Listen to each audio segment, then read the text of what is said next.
Et bonjour à tous, c'est Vensonge, on se retrouve à nouveau pour une petite vidéo, donc 11e épisode de Banish Colonial Charter, toujours en 1-1, toujours en x10, toujours sur des vidéos de 3 ans. Donc on s'était quitté la dernière fois à la fin du 10e épisode, euh, en disant qu'on allait entamer une expansion vers le nord pour essayer de poser un comptoir commercial, donc ça va être l'objectif de cette vidéo, voire peut-être de la suivante. Alors pas parce qu'on manquera de ressources, mais peut-être parce qu'on va potentiellement manquer de travailleurs pour faire tout ce que je voudrais faire, puisque en plus de créer cet élément, j'aimerais pouvoir commencer à étendre un peu le village et notamment construire un groupe de 2-3 maisons ici, histoire de raccourcir les chemins vers un potentiel quatrième champ qu'il y a ici. Donc voilà, ce sont les deux objectifs au cours de cette vidéo et potentiellement de la prochaine. Donc voilà. Donc je vais relancer le chrono, puisque j'ai une sale habitude de ne pas lancer le chrono directement. Donc,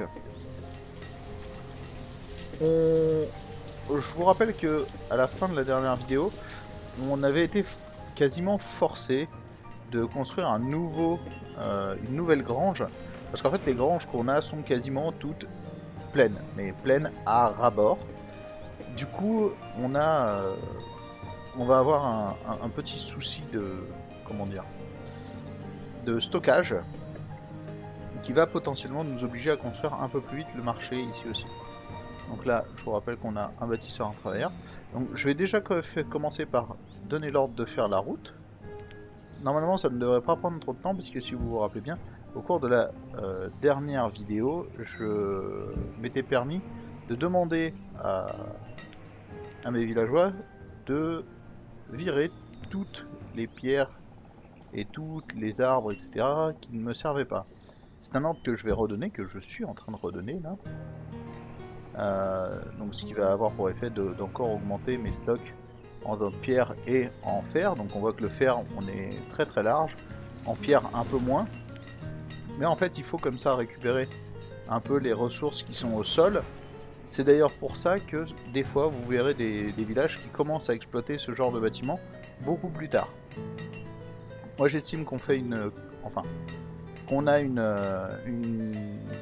consommation de fer et de pierre suffisante dans un village comme celui-ci, qui veut faire des routes pavées rapidement, qui veut faire une certaine optimisation de ses maisons, etc., on va avoir suffisamment de consommation pour pas se priver d'exploiter assez rapidement une mine et une carrière. Donc d'ailleurs, en parlant de carrière, je vais mettre une personne de plus. Parce qu'on voit qu'ici j'ai un bâtisseur, un travailleur. Tant qu'il n'y a rien à bâtir, le bâtisseur va tout simplement se comporter de la même façon qu'un laboureur. Donc ça me fait potentiellement 2 laboureurs. Et en hiver, ça m'en fait même 8 de plus, puisqu'on a 8 laboureurs ici. Donc je vous rappelle qu'ici on a des zones de stockage. Donc normalement, on devrait pouvoir stocker convenablement tout ce qu'il faut. Sachant qu'en plus on va récolter massivement sur le haut de la pierre et du fer, normalement il devrait venir alimenter ces deux zones de stockage en priorité. Il faut savoir que les habitants dans Banished sont feignants, c'est une constante, c'est-à-dire que moins ils se déplacent, plus ça leur va. Donc ils iront déposer dans la zone de stockage la plus proche de là où ils sont. D'où l'intérêt, par exemple, de mettre un forgeron proche d'une mine et d'une forest lunch avec potentiellement des espaces de stockage de bois d'un côté et de fer de l'autre. Les gens de la mine vont venir déposer à côté de la forge du fer et vont venir déposer du bois à côté de la forge aussi. C'est pour ça que d'ailleurs on conseille souvent de mettre la forge un peu plus proche de la mine et le camp la cabane de bûcheron un peu plus proche de la hutte de forestier. Comme ça, entre la hutte de forestier et la forge, vous pouvez mettre une zone de stockage de bois. À côté de la forge, une zone de stockage de fer et vous avez une alimentation de ces deux bâtiments de production qui est très rapide. Voilà. Alors, on va faire un petit tour ici. Donc mineur, travailleur du pierre et du bio.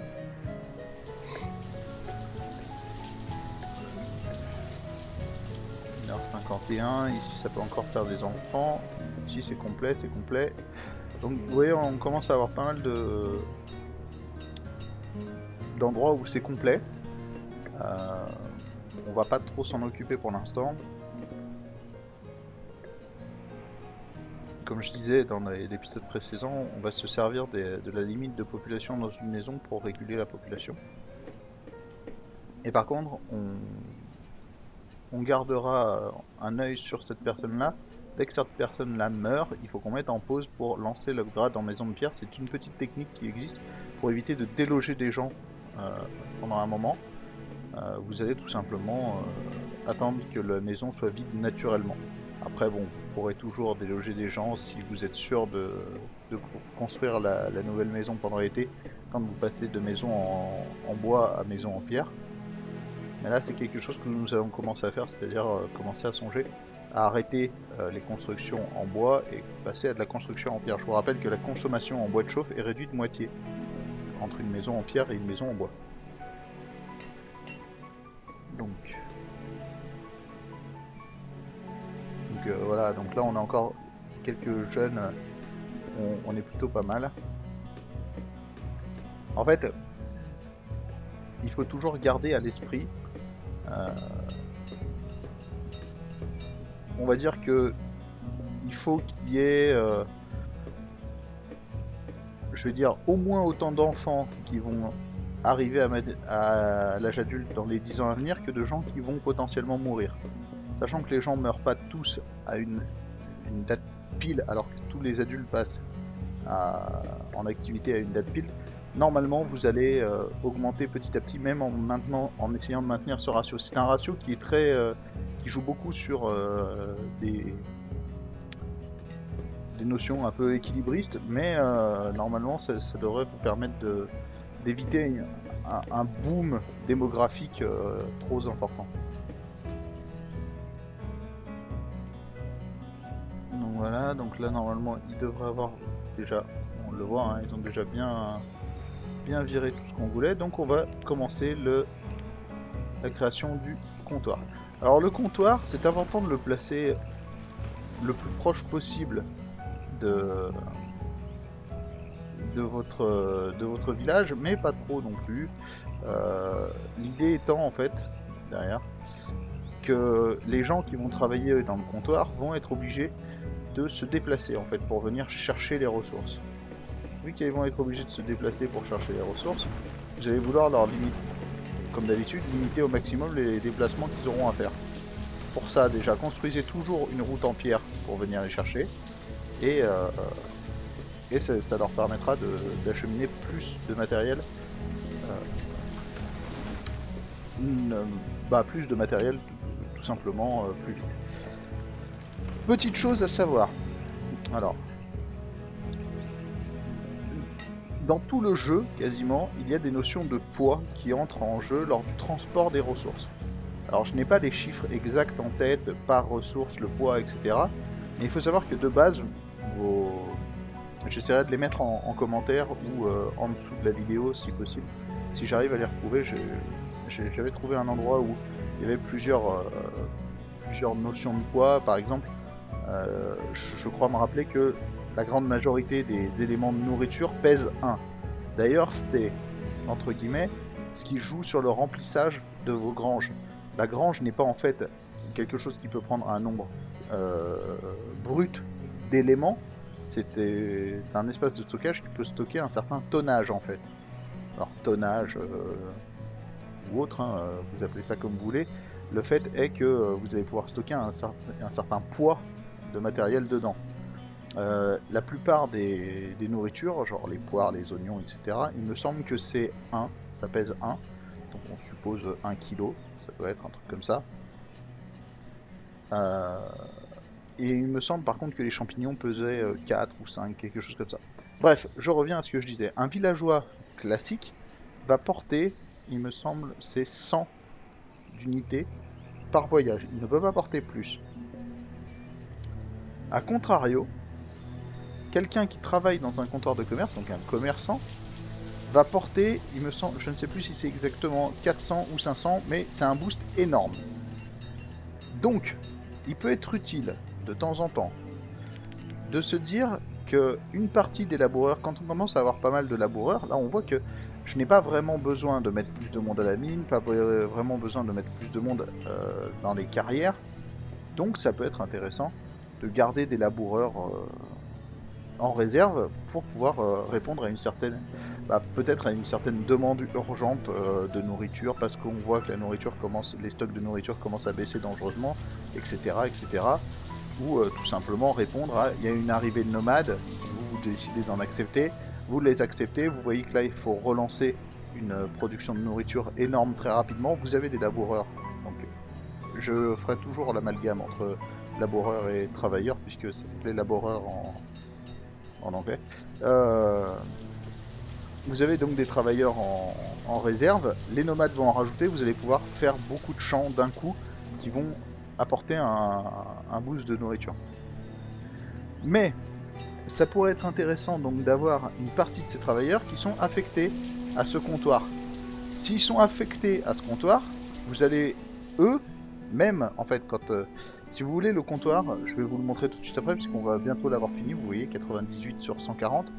En fait, vous allez lui donner des ordres de stockage ou non de nourriture, enfin de richesse, en fonction de ce que vous voulez pouvoir échanger avec les bateaux qui vont arriver. Il faut savoir que vous avez à peu près un bateau de commerce qui va arriver chaque année, et à chaque fois, ça va être potentiellement des objets complètement différents qu'il va vous proposer à échanger.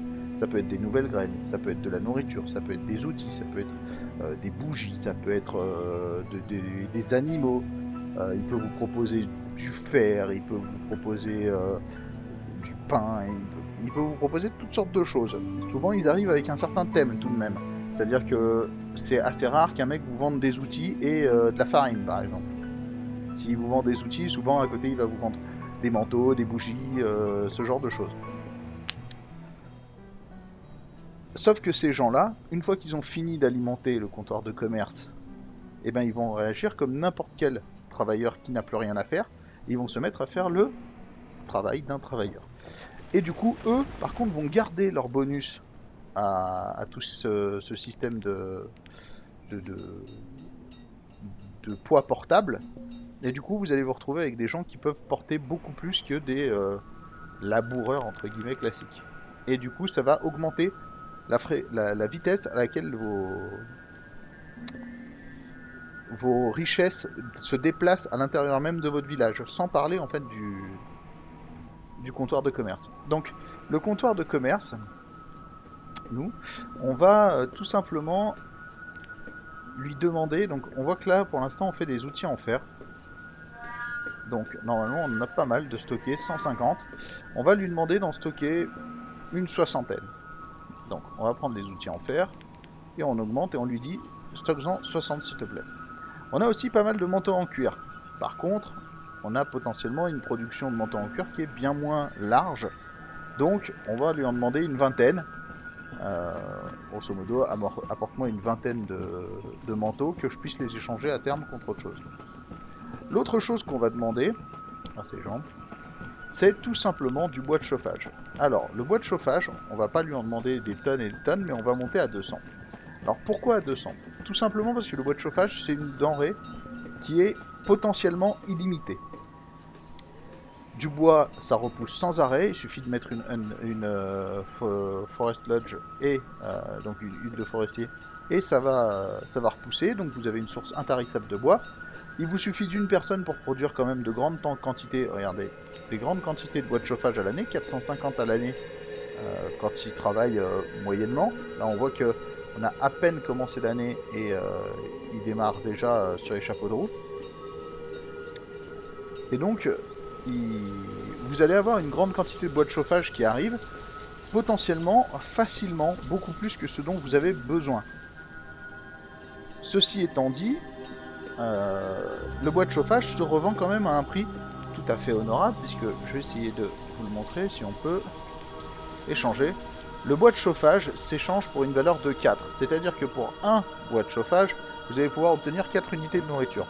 Donc là, avec 200 bois de chauffage, qui sont, comme on l'a vu, très rapides à produire, je vais pouvoir échanger 800 de nourriture pour de la nourriture basique. Ce qui va me permettre aussi d'obtenir de la variété de nourriture. Je vous rappelle qu'on parlait du moral des gens vis-à-vis de la variété de la nourriture. Bah c'est ça en fait aussi.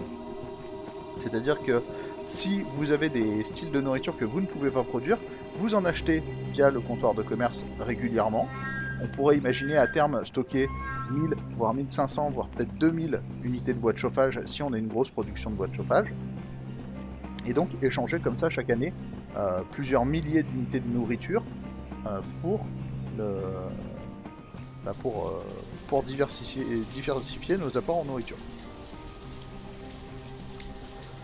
Les manteaux de cuir et les outils de fer sont plus compliqués à échanger en grande quantité. En général, on les utilise, puisqu'on voit que leur valeur est quand même beaucoup plus élevée. Hein. Des outils de fer, ça s'échange pour 8 unités, et les manteaux de cuir pour 15, ce qui est beaucoup.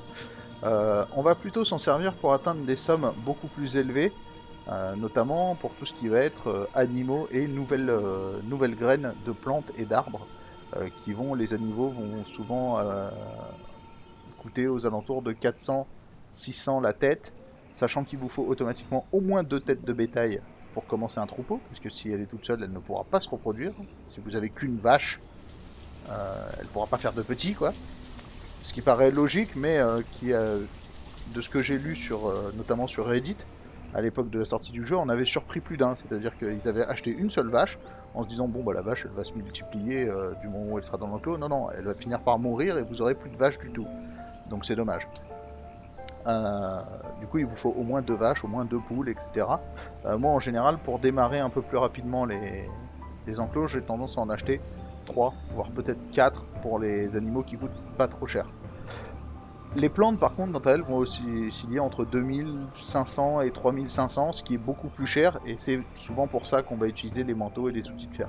Les manteaux et les outils de fer stockés ici, ça permet aussi d'outrepasser la limite qu'on a fixée ici. Cette limite, elle est faite pour éviter surtout qu'il y ait une pénurie permanente de denrées sur certaines choses.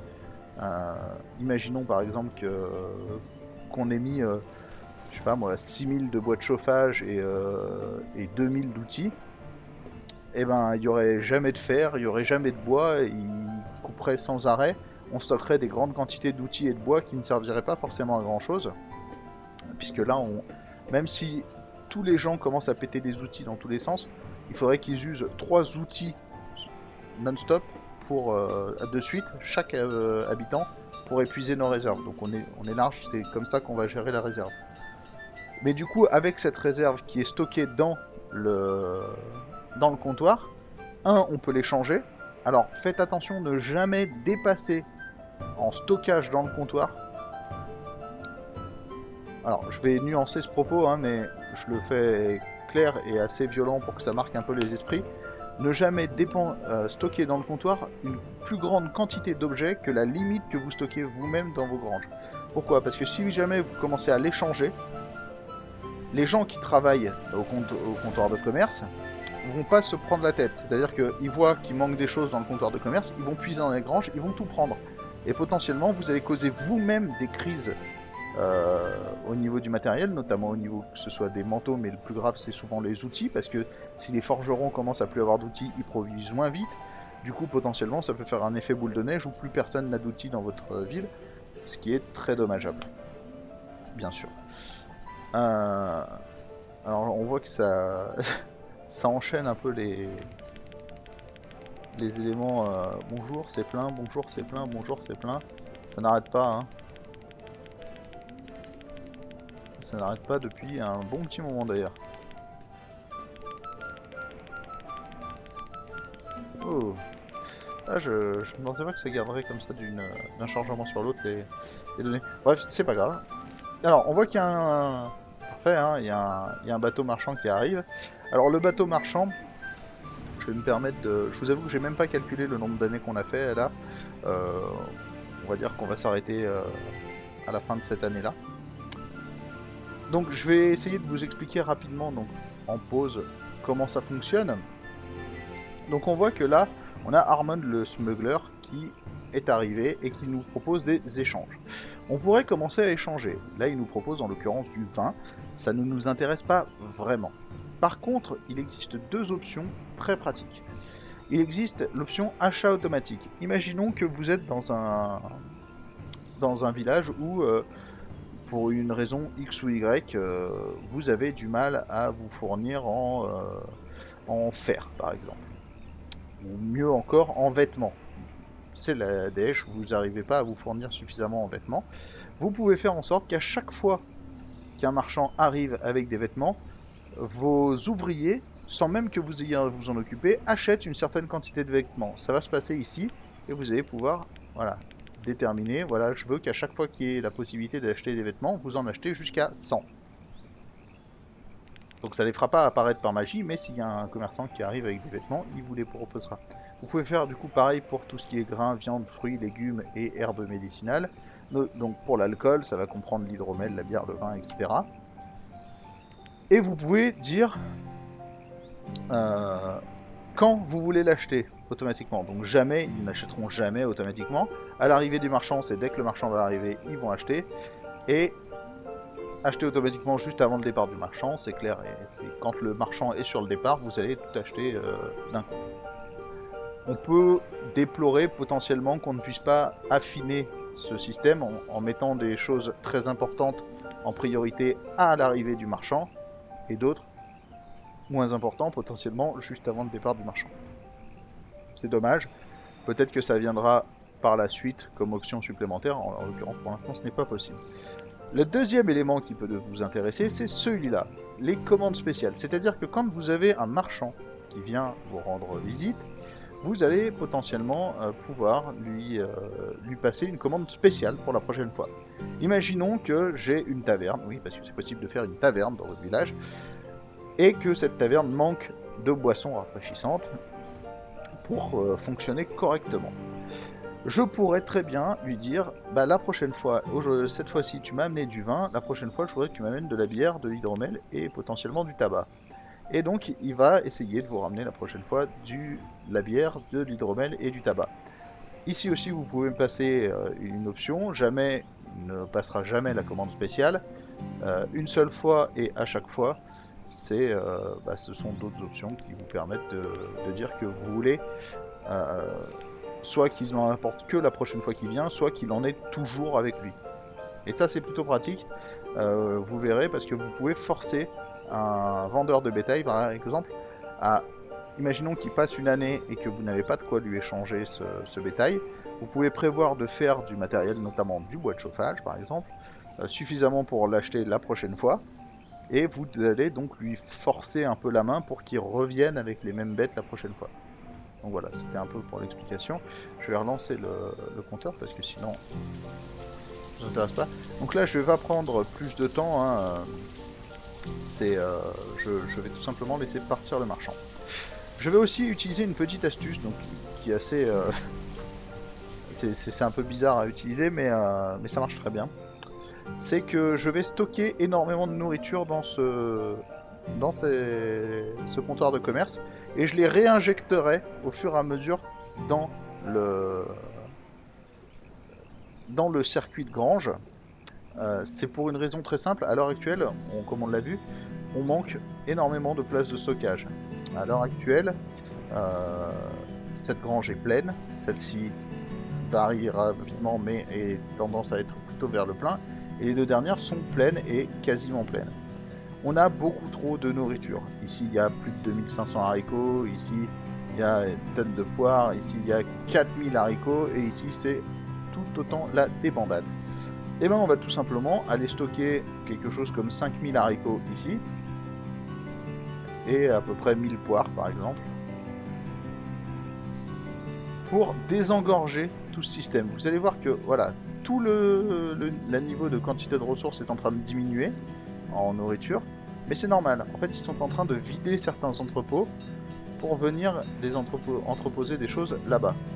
On pourrait faire la même chose avec des racines, etc., notamment des brocolis, ou même stocker beaucoup plus de poires, puisqu'on voit qu'on en a beaucoup plus. D'ailleurs, on va en stocker beaucoup plus, parce qu'on va en stocker 3000 par exemple. L'avantage, c'est qu'on sait que là-dedans, dans ce stockage, qu'on voit qu'il se remplit très très doucement. Il a une capacité énorme en fait, le comptoir de commerce. C'est très pratique pour de la micro-gestion d'éléments.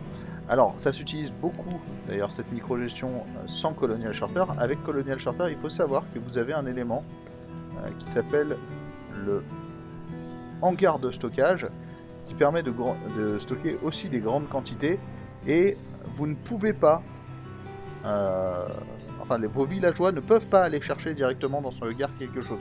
De la même façon que le comptoir de commerce. En fait, ça fonctionne de la même façon, sauf que ça n'ouvre pas au commerce. Le problème qu'il y a sur un hangar de stockage, donc vous voyez, c'est pas très grand, hein, ça se construit à peu près n'importe quel endroit, etc. Le problème qu'il y a, c'est que, comme vous le voyez, à côté du bois et de la pierre, il y a une espèce d'icône que vous n'avez encore peut-être jamais vue. Ce sont des espèces de plaques d'acier. Et ça se fait que dans une grande forge. Donc il faudrait améliorer cette forge en grande forge avec des briques. Bref, ça vous demande de mettre en place un cycle de production qui est beaucoup plus avancé que celui qu'on a à l'heure actuelle. Donc pour l'instant, ça ne va pas nous intéresser. On va se servir du comptoir pour ça. Ça marche très bien, hein. Vous voyez que là j'ai quand même stocké 8000 de nourriture, 200 bois de chauffage, des manteaux, des outils, et j'ai rempli le truc à 16%. Si on fait la comparaison, ici vous avez stocké même pas 1000 de nourriture, même pas 500 de nourriture, 130 manteaux et 150 outils, et vous êtes déjà à quasiment 45%. Donc ça vous donne une idée de la masse de quantité de ressources que vous pouvez stocker dans ce comptoir de commerce. C'est très très pratique. Abusez-en, surtout en début de partie. Là, avec 4 granges, on est large normalement pour faire ce genre de micro-gestion pendant un bon moment, hein. Il suffit qu'on gère correctement et on va avoir cette micro-gestion permanente. L'avantage à ce système aussi, c'est que du coup vous outrepassez vos capacités basiques de stockage de nourriture, et dans le cas où vous avez mésestimé pendant un peu trop longtemps votre production de nourriture, vous allez pouvoir comme ça la relancer par injection totale enfin pure et simple, d'éléments directement dans les granges. Alors, ah, dommage, je n'avais pas vu qu'il y avait une petite butte ici qui va nous empêcher de construire ceci. Alors, ceci, c'est quelque chose dont j'ai parlé dans les premières vidéos, si ma mémoire est bonne. Alors, on va essayer de la coller le plus possible à la zone 1 constructible. On va la mettre ici. Alors, ils vont venir la construire. C'est un élément indispensable. Je voulais le faire que dans la prochaine vidéo, mais nos apports en ressources et le nombre de travailleurs qu'on a est largement suffisant pour qu'on s'en occupe à cette vidéo là. Vous allez voir que ça va se construire très vite, on l'aura fini avant la fin de la vidéo, et ça me permettra de vous faire un petit laïus sur l'utilité de ce bâtiment qui va être capital dès que vous allez commencer à prendre un peu d'importance dans votre ville. Pour l'instant, je vous rappelle qu'on est qu'à 45 adultes, 4 étudiants, 10 enfants. C'est, alors je dirais pas ridicule, mais c'est très peu en fait par rapport à ce qu'on peut faire comme ville. Alors avec Colonial Charter, mis à part s'il y a une petite astuce que je ne connais pas, vous ne pourrez pas débloquer les succès Steam, mais il faut savoir que il y a certains éléments qui... Alors je mets en pause parce qu'on va finir la vidéo, on commencera à l'an 32. Il faut savoir que il y a des succès qui demandent d'avoir des villes de plusieurs centaines d'habitants, voire plus d'un millier d'habitants. Ça vous laisse une idée de la marge de progression que nous avons encore de possible là-dessus. Il faut savoir donc du coup que cet hôtel de ville va nous donner des stats quasi permanentes sur tout ce qui se passe dans notre ville. Alors déjà, on a un résumé, grosso modo, de ce qu'il y a là-haut. Alors, un résumé, mais pas que. C'est-à-dire que en plus de savoir combien on a d'adultes, d'étudiants et d'enfants, comme c'est ici, de connaître l'année, l'époque, donc la saison dans laquelle on est, et nos niveaux de santé et de morale, qu'on voit d'ailleurs que le niveau de santé est en train de diminuer, donc on risque d'avoir une sorte de maladie qui se déclare assez rapidement. Il faut savoir du coup que ceci va nous donner aussi des statistiques sur les pourcentages de gens chez nous qui sont instruits, c'est-à-dire qui sont en train de travailler et qui sont passés par l'école, et un pourcentage de gens qui sont habillés. Alors, ça ne juge pas la qualité de l'habit, mais bien s'ils en ont un ou pas. Ça va nous donner aussi quelques petites indications sur le nombre total de villageois, le nombre de familles différentes et le nombre de maisons. On voit qu'ici, on a quand même 34 familles pour 13 maisons. Ça commence à faire très peu. On va très certainement, au début de la vidéo suivante, construire 2 ou 3 maisons de plus, histoire de monter à 15 ou 16. J'ai tendance à rester en dessous de la barre des 50% de maisons par famille, tout simplement pour cette histoire de régulation de population dont je vous parlais, qui permet tout simplement d'avoir 2 familles, enfin d'essayer de garder 2 familles par maison, grosso modo. Ce n'est jamais vraiment le cas, c'est-à-dire que vous allez toujours avoir des maisons qui ne produiront pas d'enfants, d'autres qui vont continuer à en produire. Le but c'est de rester dans ces eaux-là, selon moi, histoire d'avoir une population qui continue à augmenter, mais pas trop. Voilà. Donc ça c'est uniquement pour le premier onglet. Après vous allez avoir plein d'onglets très importants. Donc les nomades et les acquisitions, on s'en occupera plus tard. Les nomades, comme je vous le disais, à chaque fois qu'on va en avoir, on les refusera. Ce sera quasiment systématique. Ici vous pouvez voir qu'on est encore loin de l'objectif que je m'étais fixé, puisque je vous disais que mon objectif dans une partie c'est d'obtenir toutes les graines et espèces d'animaux. Donc il y a tout ça. Donc on peut compter rapidement, mais 6, 12, 24, hop, 30, 36, 42, 48 et 51. Donc il y a 51 éléments différents. On en a 3. C'est peu. Donc, les autres éléments qui vont nous intéresser, c'est plutôt ces 3 graphiques au milieu. Donc l'élément, le graphique de production nous offre quelque chose qui est presque magique, puisqu'il va nous proposer un résumé des productions de notre ville sur une période donnée et sur l'année actuelle. Alors, je m'explique avant de cliquer à côté. J'aurais pu laisser tourner en fait derrière, parce que ça va être assez long à expliquer. Je vais laisser tourner derrière d'ailleurs. Hop. On fera une année de plus cette fois-ci, c'est pas grave. L'épisode sera un peu plus long. On va dire que on s'octroie des libertés avec le format.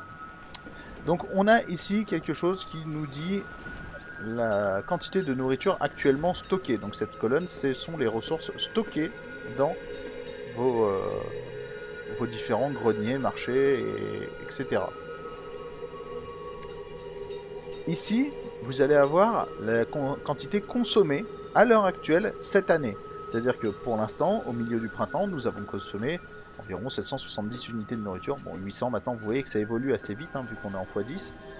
Et nous en avons produit que 500. Donc on voit qu'au début de l'année, on va avoir tendance à produire beaucoup moins de nourriture que ce qu'on consomme.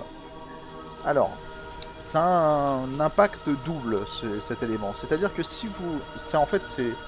C'est l'illustration du problème que peuvent vous poser potentiellement les champs et les vergers. C'est-à-dire que les champs et les vergers ne sont récoltés qu'une fois par an, souvent au cours de l'automne. Du coup, ces vergers et ces champs ne vont apporter qu'une grosse quantité de nourriture d'un coup à l'année, qui va commencer à être consommée en hiver, qui va continuer à se consommer au printemps, et si vous en avez suffisamment, va finir de se consommer au cours de l'été pour une nouvelle récolte à l'automne.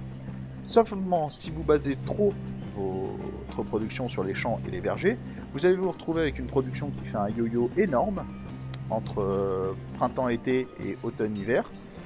Et du coup, vous allez vous retrouver à avoir des micro-famines assez régulières, surtout aux alentours du milieu fin d'été, juste avant les récoltes, parce que les réserves de nourriture vont être trop basses en fait. C'est-à-dire que les gens vont monter, descendre dans les réserves de nourriture, parce que si vous êtes pile poil à la limite, eh ben, vous n'aurez pas cette marge de sécurité que nous avons, qui est de plusieurs milliers d'unités de nourriture, en fait plus du double de ce que nous consommons chaque année, et du coup, on va se retrouver à être obligé de faire attention à ça, donc à diversifier un minimum les apports en nourriture.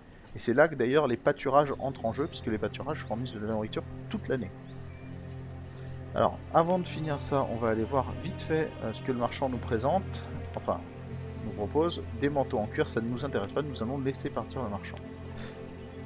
On voit donc après ces éléments donc à l'année à ce moment, je vous inviterai à regarder, pendant que je vous explique quand même, à jeter un œil à cet élément de production. Vous allez voir que dès qu'on va passer à l'automne, ce chiffre va s'envoler littéralement en fait. On peut aussi avoir des stats sur 1, 2, potentiellement 100 ans de création de nourriture. Nous, on va prendre souvent, ce que j'aime bien faire, c'est prendre les stats sur 2 ou 5 ans. Ça permet en fait d'avoir une moyenne, parce que comme je vous l'ai dit, selon certains critères, les récoltes dans un champ par exemple peuvent varier d'une année sur l'autre. On le verra peut-être. On va pas forcément récolter 1012 chaque année, tout le temps. On pourra récolter un peu plus, un peu moins. Ça peut varier. Donc y avoir des stats sur 2 ou 5 ans, ça permet d'avoir une moyenne et donc de bien voir. On voit à l'heure actuelle que sur 5 ans, par exemple, nous avons produit 42 254 unités de nourriture et nous en avons consommé que 30 000, ce qui explique donc ce fameux surplus de nourriture que nous avons. On pourrait le faire sur 50 ans par exemple, puisqu'on est à la 32e année, et là on voit bien qu'on a 31 000, produit 31 000 unités de nourriture en plus.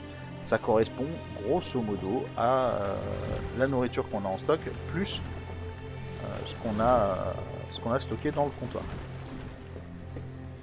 Et la différence entre les deux. On peut aussi voir donc sur 5 ans que ça permet de dégager certaines tendances. C'est-à-dire, est-ce qu'on a un élément où on va être un peu plus dans quelque chose de des réserves qui diminuent ou qui augmentent. Par exemple, je vois que le bois brut, nous en consommons une quantité impressionnante par rapport à ce que nous produisons. Plus de 150 de plus. Certes, mais par contre, nous en détruisons aussi à la main, en fait, en virant des parties de bois à côté pour occuper les travailleurs. Donc, c'est pas si dérangeant que ça. D'ailleurs, ces travailleurs, je vais les occuper moi tout de suite, avant de finir ceci. Et on va tout simplement les mettre à la carrière. Voilà, on va les mettre à la carrière, on va laisser les 3 autres vaquer à leurs occupations. Donc voilà, donc ça permet de dégager des tendances et d'avoir une vision assez globale de ce que produisent vos différents champs, forges, etc. C'est là qu'on voit d'ailleurs que au niveau vêtements, on n'est pas si large que ça. Par contre, au niveau outils, on est plutôt bien. Vous voyez, je vous avais dit un marchand à l'année à peu près, ça peut varier. Donc vous voyez là par exemple graines de laitue. Alors là ça me donne une occasion en or de vous montrer. Donc on va saisir on va sauter sur l'occasion. Ici on va pouvoir échanger donc 200, ça fait 800. Et ici on va en échanger par exemple 50, ce qui fait 1200. Et ici 20 et 60 et on n'aura pas assez. Donc on va leur demander de venir apporter des outils en plus. Passer à 120 par exemple. On rebaissera cette limite un peu plus tard et on va augmenter aussi la quantité de bois de chauffage. On va passer à 300. Il faut savoir que quand on va échanger, ça va vider quasiment toutes nos réserves. Hein. Donc on va échanger et donc pour ça on va passer à 300, à 120. Et donc là on est quasiment au but, puisqu'on cherche à avoir 2500. On n'a pas tout à fait. Il nous manque 40, donc on va stocker 10 de bois en plus. Voilà, donc là ils vont l'amener assez rapidement normalement, et nous devrions pouvoir échanger tout ça. Donc on va mettre les 20, les 120, et ici on va avoir droit à nos 310 très bientôt. Voilà, nous les avons, donc nous avons 2500, nous faisons l'échange. Et là, tout de suite, pause directement, et vous baissez les réserves que vous avez. Faites-le, quitte à le faire à 0, vous mettez tout à 0. Le temps que vos propres réserves se refassent, parce qu'on voit que là, en faisant cet échange, on est à plus que 5 outils, on a plus que 17 boîtes de chauffage. C'est assez peu.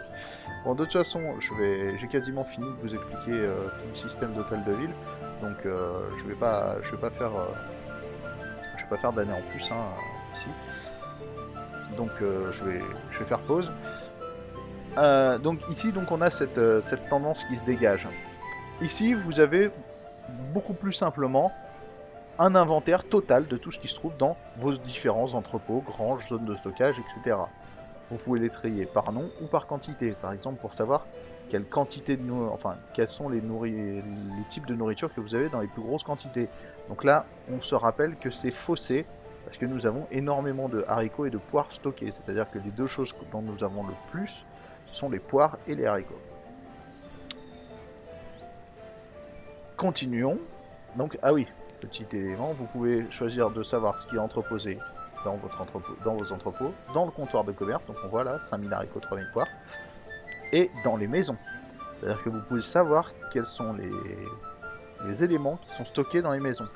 Ça peut comprendre tout et n'importe quoi. Nourriture, boîte de chauffage, vêtements, etc. Tout ce qui est possible d'entreposer dans les maisons, ils vont le faire. Alors il ne semble pas que l'on puisse entreposer du fer, de la pierre ou autre dans les maisons. Mais voilà, ça vous donne un aperçu assez exhaustif de tout ce qu'il y a. Et vous pouvez voir d'ailleurs la variété de nourriture qui règne. Donc là on voit qu'ils mangent quand même beaucoup de poires, de haricots, de brocolis et un peu de choses sortant des cabanes de cueilleurs. Et c'est d'ailleurs là qu'on voit qu'une deuxième cabane de cueilleurs un peu plus sur la gauche ne ferait quand même pas de mal. Un peu plus sur la droite. Et le dernier c'est le graphique. Alors là c'est souvent je les mets sur 5 ans ou 10 ans, souvent 10 ans, et ça permet de voir certaines tendances, c'est-à-dire la population, donc population totale, est-ce qu'elle est plutôt en train de grimper, de diminuer, est-ce qu'on a de plus en plus d'enfants ou de moins en moins. Là on voit qu'on a de moins en moins d'enfants, mais c'est normalement de plus en plus d'adultes. Là on voit que le taux d'étudiants se maintient. On peut voir le santé, morale, éducation, habillement des villageois, donc on voit qu'au niveau habillement on est super bien, on voit que l'éducation prend une bonne courbure puisqu'elle a tendance à passer plus vers les 80%. Nourriture, voilà, donc des stockages de nourriture, on voit que là c'est là où on a stocké dans le comptoir, donc il y a une chute énorme, mais c'est normal. Bois brut, pierre, fer, combustible, donc là on voit les périodes de stockage. Charbon, outils, herbes médicinales, donc herbes médicinales souvent on va avoir tendance à avoir quelque chose qui se maintient quasiment non-stop. Les vêtements, l'alcool, bref, on peut voir beaucoup de choses sur une certaine durée et ça va nous permettre de savoir si on est plutôt sur une bonne évolution ou sur quelque chose qui va avoir tendance à régresser. C'est très utile pour la nourriture par exemple, vous vous en doutez bien. Si j'ai extrait le graphe sur 50 ans, on voit qu'on augmente, on augmente, on augmente, on augmente, on augmente. Et on a eu tendance à augmenter assez rapidement, puis à stagner un peu, à réaugmenter beaucoup. Et là, après le stockage, on a tendance à un peu moins réaugmenter. Il faudra voir d'ici 3 ou 4 ans quelle tête a pris cette courbe. Voilà. Sur ces dernières explications, je vous remercie d'avoir suivi cette vidéo un peu à rallonge par rapport aux autres. C'est pas grave, hein, on est sur YouTube, hein, on n'est pas sur une émission de télé, donc on fait un peu ce qu'on veut avec le format. Si on veut faire une émission qui soit un peu plus longue, on fait une émission qui est un peu plus longue. De toute façon, je pense que c'est pas vous qui allez vous en plaindre. En tout cas, je vous invite à commenter si vous avez pas compris ou si vous voulez râler que le format est trop long. Je vous en prie, hein, faites-le, on essaiera de tenir compte de toute façon de toutes vos remarques, comme on le fait à chaque fois. Je vous remercie donc d'avoir suivi cette vidéo. Je vous invite à vous abonner à ma chaîne YouTube.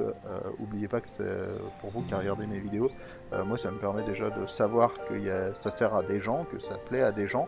Et avoir des gens qui vous suivent, enfin qui nous suivent, ça nous permet d'avoir une meilleure visibilité sur YouTube et donc de vous proposer de plus en plus de contenu et de plus en plus varié. Je vous invite aussi à mettre des j'aime, des pouces bleus. Ça aussi, ça nous fait gagner en visibilité.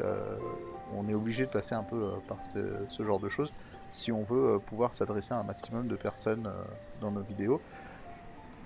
Après, nous, on continuera tant que ça servira au moins à une personne. Donc voilà. Et je vous invite à mettre des commentaires en dessous de la vidéo. Je vous invite aussi à venir me suivre sur Pixelspray, sur Twitter et sur Twitch. On y est actif assez régulièrement, que ce soit en news sur Twitter, en stream sur Twitch ou sur Pixelspray avec des streams assez réguliers. Et il y a une équipe de streamers très agréable. Donc je vous invite à aller leur rendre visite, aller faire un coucou. Vous serez super bien accueillis, on passe toujours un bon moment avec eux. Voilà, sur ce, je vous souhaite de passer une très bonne fin de soirée si vous regardez ça en soirée. Et on se retrouve dès demain. Ciao, ciao. Bye bye.